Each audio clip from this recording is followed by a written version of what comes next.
जी नमस्कार, स्वागत है आप सभी का हमारे चैनल सीटेट अधिगम में। दोस्तों, आज की इस वीडियो में बात करेंगे आप लोगों के कमेंट पे आधारित सब्जेक्ट पे। जी हाँ, पिछले 2 दिनों से मैं एक फंक्शन को अटेंड करने गया था। इसी बीच बहुत सारे कॉल ऐसे आए, कुछ अभ्यर्थियों को चिंता है कि हम लोग का मेरिट कम जा रहा है, क्या हम लोग 7वें चरण शिक्षक बहाली में शिक्षक बन पाएंगे कि नहीं, क्योंकि तमाम तरह की चीज़ें उत्पन्न हो गई है, नए स्टूडेंट्स पास कर रहे हैं। ऐसे में क्या होगा वैसे अभ्यर्थियों का जो 50 और 60 के बीच में है। जी हाँ, इसी से संबंधित यह वीडियो होने वाला है और वीडियो को पूरा देखिएगा, सभी चीज़ें बिल्कुल आप लोग को समझ में आएंगी। तो चलिए सबसे पहले बताते हैं कि आज हमने ये जो बोर्ड पे लिख रखा है वह क्या है।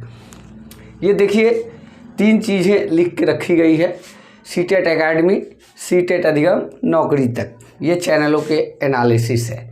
जी हाँ, सीटेट 2022-23 रिजल्ट आने के बाद शिक्षक बहाली में कट ऑफ क्या होगा, क्या कम मेरिट वाले होंगे बाहर, 2 ही सब्जेक्ट पे हम लोग आज बात करने वाले हैं।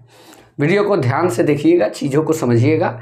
इसके बाद जो हम वीडियो बनाएंगे वो आपका कैटेगरी वाइज वीडियो होगा, जिसमें यह बताया जाएगा आपको कि कौन से अभ्यर्थियों का कितना कट ऑफ होगा और कौन से अभ्यर्थियों को शिक्षक बहाली में मुश्किलों का सामना करना पड़ सकता है। तो इस वीडियो को देखिए, इसके बाद की वीडियो वही होने वाली है। देखिए, इस सवाल के जवाब में क्या कम मेरिट वाले शिक्षक अभ्यर्थी होंगे बाहर, तो मैं ये बता दूं कि नो, ये आप पहले जान लें इसके आंसर। और सीटेट रिजल्ट आने के बाद शिक्षक बहाली का कट ऑफ क्या होगा, इसको यहाँ पे हम तय करेंगे। देखिए, सीटेट एकेडमी ने जो एनालिसिस किया है उसमें 60-40 के अनुसार आपका मेरिट कितना होना चाहिए 1 to 5 में, उनका यही सवाल है। सीटेट एकेडमी अभिजीत जी के द्वारा जो लगाया गया है, तो यहाँ पे उन्होंने लगाया है कि 60% से कम वाले अभ्यर्थियों की संख्या कितनी होनी चाहिए। तो वहाँ पे 21% लोगों ने, लगभग 17,000 वोटिंग इनके चैनल पे हुआ है, तो 21% लोगों ने 60 से कम वाले पे जो है अपना वोट किया है। और 61% से 63% 22, यानी कि आप यहाँ मान के चलिए, देखिएगा ये चीज़ आप लोग को दिख रहा है कि नहीं, इसको देखिएगा। 60% से कम 21 और 61 से 63% 22, 64 से 60% 24 और 68 से 70% 14। तो टोटली यह है कि 60 से 70 के बीच में जो एवरेज होने वाला है वो आपका होगा, मान के चलिए 4, 8, 10, 11, 2, 2, 4, 2, 6, 1, 6, 2, 8, यानी कि आप मान के चलिए कि 60 से 70 के बीच में जो है 20% औसत होगा ये अभ्यर्थियों का, और 71 से 75 के ऊपर का जो औसत है वो 19% है। जी हाँ, ये अकेले 71 से ऊपर, ये हाई मेरिट वाले की बात है। ऐसे अभ्यर्थियों की संख्या अगर पूरे बिहार में देखी जाए तो 10,000 होंगे, इससे ज़्यादा नहीं। 10,000 सुनने में लग रहा होगा आप लोग को कि कम, लेकिन ऐसे अभ्यर्थियों की संख्या 10,000 होंगे तो ये भी बहुत ही है। क्योंकि मेरा मानना है कि सभी नियोजन इकाई पे फर्स्ट जो काउंसलिंग होती थी उसमें इन लोगों की संख्या होती थी, उसके बाद मेरिट धड़ाम से नीचे की तरफ गिर जाता था। तो अब बात करते हैं, इनका जो एनालिसिस है लगभग यह बता रहा है कि अभी भी 60 से 70 वाले के बीच में कोई प्रतिस्पर्धा नहीं है, जिस प्रकार से अनुमान लगाया जा रहा था। अब आते हैं सीटेट अधिगम चैनल के बारे में। यहाँ पे ये एनालिसिस हुआ था कि मैं पहले से पास हूँ, 57% लोगों ने इस तरीके का, यह सीटेट के लिए हमने लगाया था सवाल कि सीटेट में इस बार कितने लोग क्वालिफाई हुए। तो यहाँ पे पहला आया था मैं पहले से पास हूँ, यानी 57% लोगों ने, जो वोटिंग हुआ था लगभग 34,000 के आसपास शायद वोटिंग है, तो 57% लोगों ने कहा है कि मैं पहले से पास हूँ। और 2 नंबर पे 7% वैसे लोग हैं जो 6 फेज में भी पास थे और इस फेज में भी, जो इस बार सीटेट हुआ उसमें भी पास आउट हुए, यानी कि 7% वैसे उम्मीदवार थे। छठे चरण में भी नियोजन काउंसलिंग के लिए गए लेकिन नहीं हुआ कम नंबर के वजह से, इसलिए इन्होंने 60-40 के रेशियो का हिसाब किताब जोड़ा होगा और उसके बाद इन्होंने परीक्षा दिया है। तो ये ऐसे अभ्यर्थी हैं जो 6 फेज में भी सीटेट पास थे, इस बार भी पास है। इनकी संख्या 7% है। मैं पहली बार सीटेट पास किया हूँ, इनकी संख्या 21% है और मैं दोनों पेपर पहली बार पास किया हूँ, इनकी 16। तो 21 और 16 होता है 37, यानी कि 18.5% आप मान सकते हैं वैसे उम्मीदवार हैं जो पहली बार सीटेट क्वालिफाई हैं, 18.5%। तो कहीं से अभी भी कोई दिक्कत आपकी इस बहाली के लिए नहीं है, क्योंकि यहाँ औसतन अगर देखा जाए तो मेरिट जो है 70 से 75 का जो मेरिट है वो 19% ही है, और जो पहले बार सीटेट पास करें 18.5%, यानी कि अगर बात करें तो ये अभ्यर्थियों की संख्या 18.5% ज़्यादा नहीं होने वाली है। और अब बात करते हैं सीटेट आंसर की आने के बाद आपका कितना बन रहा है, ये भी मेगा अंक के लिए ही लगाया हुआ है। तो देखिए सीटेट आंसर की आने के बाद इनका जो है 17% वैसे लोग हैं जो 115 प्लस मंगाए हैं, और 100 प्लस ऐसे लोग हैं 22% जो मतलब कि 100 या 100 से अधिक मंगाए हैं। 90 प्लस वाले 34% है और 90 से कम 27 वाले हैं।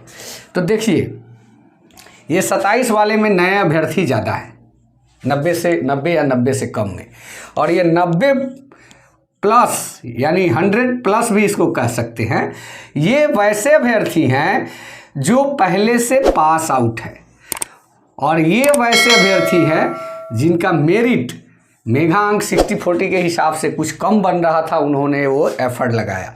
नए अभ्यर्थी आपके 90 और 90 से कम में ही हैं। तो टोटली अगर हम मिला के बात करते हैं तो मान के चलिए कि आपका इस बार भी वैसा ही रिजल्ट होने वाला है। हो सकता है कि आप अभ्यर्थी, जो मैं पहले भी बताता था कि 45,000 प्लस अभ्यर्थी 7वीं चरण में शामिल होंगे, तो इसमें और आप 20,000 जोड़ दीजिए। नया मैं 20,000 मान रहा हूँ, मेरे हिसाब से 20,000 भी ज़्यादा है, 20,000 और जोड़ दीजिए तो भी आपका 65,000 अभ्यर्थी प्राइमरी में 1 to 5 में होगा। सीट आपको कितनी मिलेगी?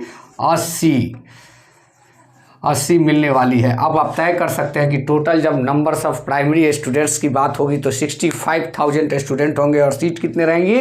80,000। तो अभी भी कहीं से कोई दिक्कत नहीं होने वाली है, जो भी वोटिंग हुआ है उसके अनुसार।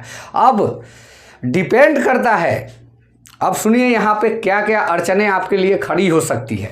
डिपेंड करता है कि आप जिस कैटेगरी में हैं वहाँ पे सीटों की संख्या कम हो, और यह क्लियर कब होगा? जब 38 जिलों की सीटों की संख्या, जब आपका पता चलेगा कि कितने सीट कौन से ज़िला में कितना आवंटित हुआ है, ये जब पता चलेगा तभी आपको पता चलेगा, क्योंकि जब नोटिफिकेशन आएगा तो कैटेगरी वाइज सीट बताया हुआ होगा। ओबीसी के लिए इतना, जनरल के लिए इतना, ईबीसी के लिए इतना, BC 1 के लिए इतना, BC 2 के लिए इतना, ST के लिए इतना, OBC के लिए इतना, ये देखना होगा। उसके बाद डिस्ट्रिक्ट का पैनल देखना होगा। वो क्या देखना होगा? अपने ज़िला में कौन सी कैटेगरी को कितना सीट मिला, उसके हिसाब से तय करना होगा कि आप आवेदन करने वक्त जो 5 ज़िला आपको ऑप्शन मिलेगा, कौन कौन से ज़िला को चूज करेंगे कैटेगरी वाइज, ये चीज़ आप पर डिपेंड करेगी। मैं मानता हूं कि ओबीसी के अभ्यर्थियों की संख्या ज़्यादा है, लेकिन सीटें भी 34 से 40% रहने की उम्मीद है सभी ज़िलों में। तो टोटली अगर यह कहा जाए तो अभी से भी किसी भी अभ्यर्थी के लिए कोई दिक्कत नहीं है। जनरल अभ्यर्थी के साथ समस्याएं थी, SST का जो ये था, SST के लिए सीट नहीं थे छठी चरण में, वैसे अभ्यर्थी आज भी वंचित हैं। लेकिन इस बहाली में ऐसा कुछ होने नहीं जा रहा है, क्योंकि पहले छठा चरण बैकलॉग की बहाली थी, इस बार सीटों का निर्धारण हो के आपकी बहाली होनी है।